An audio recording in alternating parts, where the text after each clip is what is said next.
Hi guys, recently I've been talking about fad diets and how it's not a great thing to try and stay on a fad diet for ages. But what I want to put to the test is how useful they are in a short burst. So me and Justin have agreed to both do a keto challenge, and we're doing this for 18 days. Seems like an odd number, but it ties in with events and stuff like that. We've already been eating keto today. We've got loads of recipes that we can follow from our own channel, so there's not going to be any shortage of food, and we're going to add some more recipes throughout them 2 weeks and show you what we're eating all the way through. But for now, for this introduction, we're going to take our weights and then we'll go through a day of what we're going to be eating week in, week out. So I know this is not 100% accurate because I'm wearing jeans and things like that, but as long as we're wearing similar things when we weigh ourselves in for the final, we should get an accurate reading. So right now I'm 86.6. I'm actually less than that, so that's the clothing added quite a bit. Justin, that's 82.9 for Justin. Okay, so that's our benchmarks. Welcome back guys, it's lunchtime. I'm just going to give you a quick lunch that I'm going to do here. It's super simple and it's going to be a beef mustard salad type thing. There's no name for it. If you think of a name, pop one below. What we've got is I got this lean diced beef steak. I got this from Iceland. It was frozen, but I've let it defrost overnight.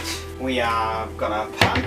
Get some heat under that now, and we've got our coconut oil blend spray. Now it's not as good as just coconut oil, but we've got to go and get some of that at the shop. Now we're back on to a ketogenic diet for a few weeks.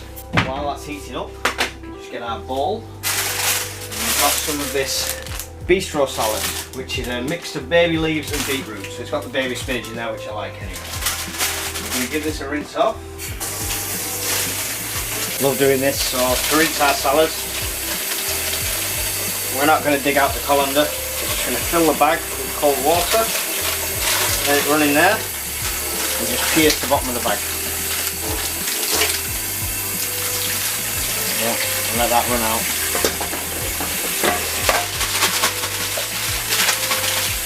So that's all drained. We can just put our salad in this bowl here. Heat coming off that pan now. Doesn't have to be sizzling. It's not like when you're doing a full cut steak. Because these pieces come out quite small, you can get them in straight away.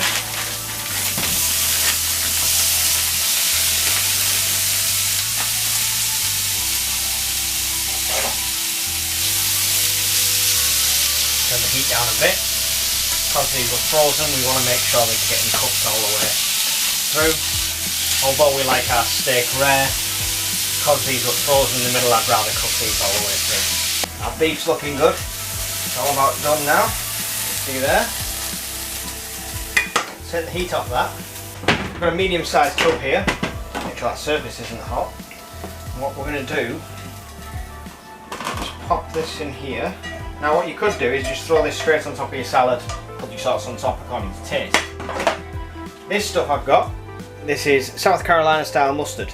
It's got slightly more carbs than a normal mustard, like an English mustard, but even at that it's only 3.9 grams per 100 grams, which is a third of this bottle. So because I'm not using my carb allowance on anything else, this is perfectly fine for me. Make sure whatever you're making, you record your macros and you stay within your own allowances. Do you know what would help? What would help is if I took the seal off. That might help. Yeah, I don't even need the squirter thing. Just gonna put that in there like that. Okay. That's even less than a third of the bottle, so we're looking at about 3 grams of carbs in that portion. You fork and simply mix that up. Get every bit of the meat covered in the mustard. The South Carolina one, if you've never had it, it's got a slightly sweeter taste, not as intense. KFC did chicken bites with it on, and oh, that was when I wasn't on any sort of diet, so I completely binged on them, and when they disappeared I was devastated. Not forgetting this is for 2 of us. We get another plate. Divide this salad up a bit. Beef.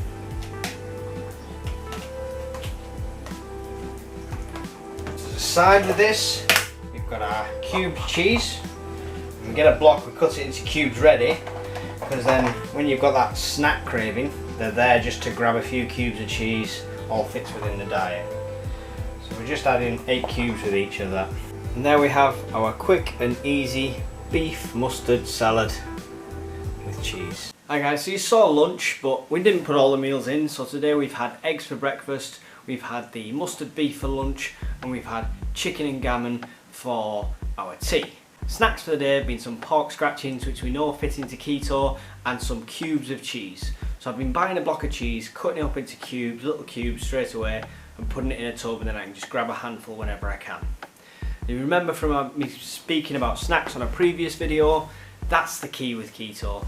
It's stopping yourself snacking, because that's what kills most of it. Just want a brief refresher to say why I'm doing this. And so this keto thing is just to drop a bit more weight, to shred a bit more. It's not a sustainable diet. It's not something I'd recommend going on to full time, especially if you want to build muscle and building strength gains. But I'm doing it as a challenge to get my son involved as well. So keto in its very basic form is cutting out the carbs. It's not 0 carbs like Atkins was, it's a 30-gram allowance each day. So the 30-gram allowance, some people might use that as a piece of bread. That's it, that's the carbs for the day done. But for me, I don't use anything like that, so then when I am cooking things, carb-free meals, I can throw on sauces and do whatever I want like that. And also when I have a brew, I like to have a splash of milk in there, so that's obviously carbs as well. So the carbs is what you usually use for energy, but instead we're using fat. So it's getting that healthy amount of fat, good fats where we can, like avocados, olive oil, coconut oil, anything like that. We're getting all them good fats, and our body's converting them in the ketosis process, and it's creating energy out of that. One of the reasons this works so quick is that process burns the fat twice as fast as you're going to be able to take it in. So it starts taking from reserves, hopefully the bits you want to lose. As we come off keto and we get to the end of it, we'll be looking to go back onto a calorie controlled diet, moderating everything.